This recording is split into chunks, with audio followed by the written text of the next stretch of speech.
Hello, I'm Bert, the Cambridge Beer Festival volunteer. I'm joined by Richard Naseby, the founder of Milton Brewery. We're here at the Queen Edith pub on Wolfston Way in Cambridge. This is one of 3 pubs in the city operated by Milton Brewery, and this is the only new build pub in the Cambridge area, I think for over 30 years. Is that correct, Richard? Correct. Yeah. And one of the advantages of having a new build pub is you can build it exactly how you want. So it's a spacious pub with 2 rooms for the public, and it has a remarkably large cellar. Anyway, we're not here to talk about the pub and the history of the brewery. If you're interested in those, you can watch the video we did last year as the online beer festival. Today we're here to talk about beer. So Richard, what do we have in front of us today? Well, we've got Justinian, which is our 3.9% golden bitter, and Pegasus, which is our 4.1% best bitter. Pegasus has won Champion Beer of East Anglia more times than I can remember, clearly, and was 2012 runner-up for Champion Beer of Britain. Do you want something to drink then? Yeah!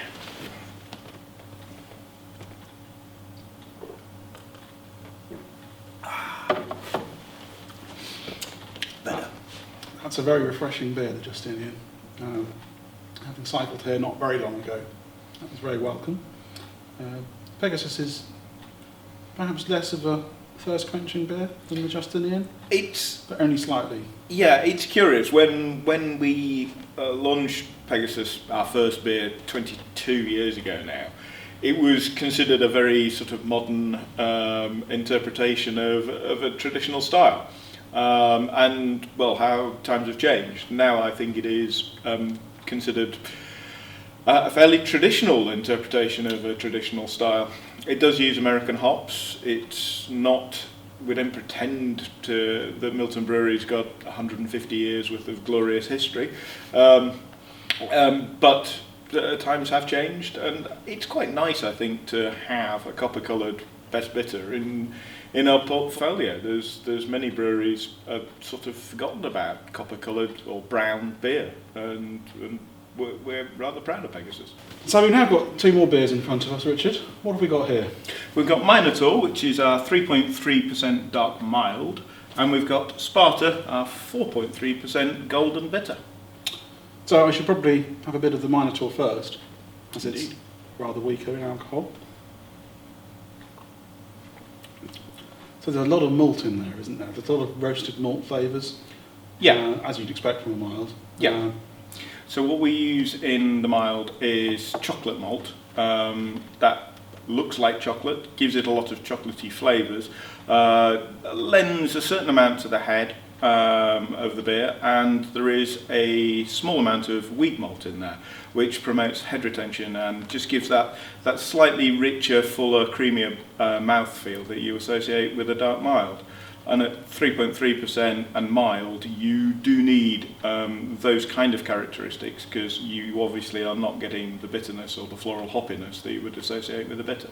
So this other beer we have here, the Sparta. Yeah. So when this first came out, this was remarkably hoppy. Yes. For the time. So when did this first appear? Sparta would have been late 2000, I believe. It was one of our 7 cities range, the ancient cities, of which obviously Sparta is one. And yeah, fairly aggressive use of American hops, and it's rather been overtaken by some of the slightly more aggressive hoppy beers. Hop level. Yes. Obviously, we have the brewing records going back to the very first Sparta. We haven't changed. Everybody's taste buds have developed over the years. The term Humulo threshold shift, isn't it? For changing what you expect to be a reasonable amount of hoppiness. Because I remember Sparta originally being fairly unreasonably hoppy, and now it tastes like a well-balanced hoppy beer. Yeah. So we have our next 2 beers. We have a dark one and a light one again, as we had last time. They're not quite the same things though, are they? So what do we have here? No. We've got Minerva here, 4.6 golden. American Pale Ale, I think, would be the best description for that. uses citra hops. It is the modern idiom. It is currently the champion Ciba beer of the east of England, and has quite an interesting history in that I put a call out on Twitter naming a beer, and got a response from Dame Mary Beard saying that our classical range was all very well and good, but it didn't have too many female names in it, which was a fair point. So I said, well, you suggest one and I'll brew it. And she came up with Minerva, goddess of wisdom, and that I thought was a magnificent idea, and Mary got on board and actually brewed it herself, the first one, along with her son. And so we incorporated the owl of Minerva, the symbol of Minerva, into the pump clip, and it's gone from strength to strength. It's been very well received, and what was a one-off has turned into a permanent fixture on our list. I suppose it's a slightly more modern version of what you'd have made if you made Sparta now. Yeah, that's... So it's the slightly stronger pale ale, and it's got a lot more sort of resinous hop flavour to it than the Sparta has. Is that because of the different hop varieties? Yeah, it uses hops that simply were not available back in 2000, 2001. When Citra is the key one there, isn't it? Citra is the main one there. And that's just the development. The number of hops that brewers have to play with has gone up enormously in the 22 years that we've been making beer. And then, so the other beer is, again, somewhat different. This is which one's that? That's the Nero. That's Nero. That's a 5% oatmeal stout. We first brewed this in 2000. We've had numerous awards for it. It confuses people sometimes because it isn't a dry Irish stout. We use a small amount of oatmeal in it, and there is a touch of vanilla, which lends just a hint of sweetness to it. It comes towards the end, the vanilla, doesn't it? Correct, yeah. Just getting it now. And the oatmeal, that gives a slightly more... That gives a smoother feel in the mouth? Yes, it's often described as an oily mouthfeel. I think that's probably pushing it a little bit, but it gives it that creaminess that you associate with a stout. Yeah. And I think creamy is possibly a better phrase than oily. Yeah, absolutely. Oily beer is perhaps less compelling than creamy beer somehow. Well, I don't know, Harvested did quite well with old engine oil, so they did, but it wasn't actually oily. No, it wasn't. Whereas this is definitely quite creamy, but doesn't contain any cream. No cream. It is in fact vegan. Okay. It's one of... We can do all of our beers vegan in bulk at request, but Nero is always vegan. There is no point in trying to fine a beer as dark as Nero, so we don't.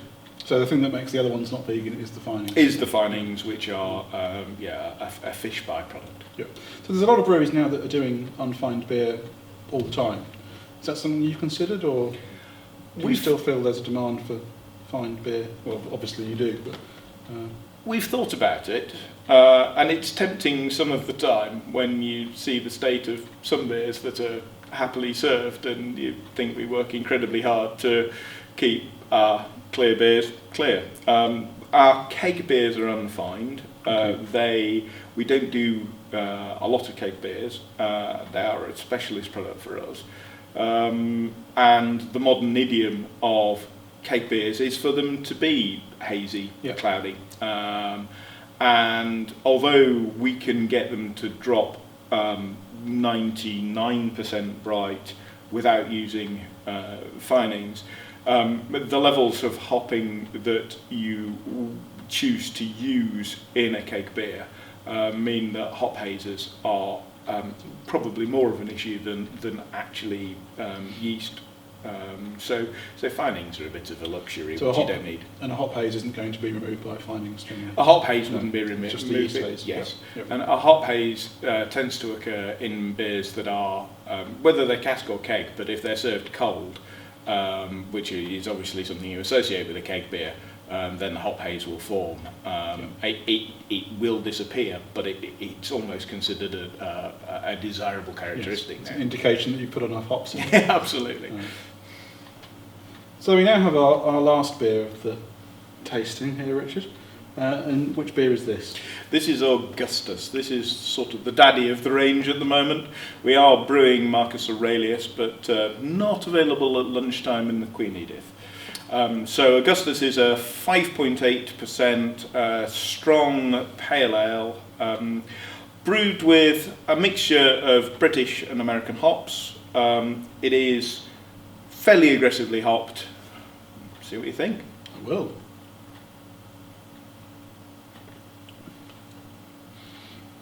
So it has many similar aspects to the Minerva, Yes. just more.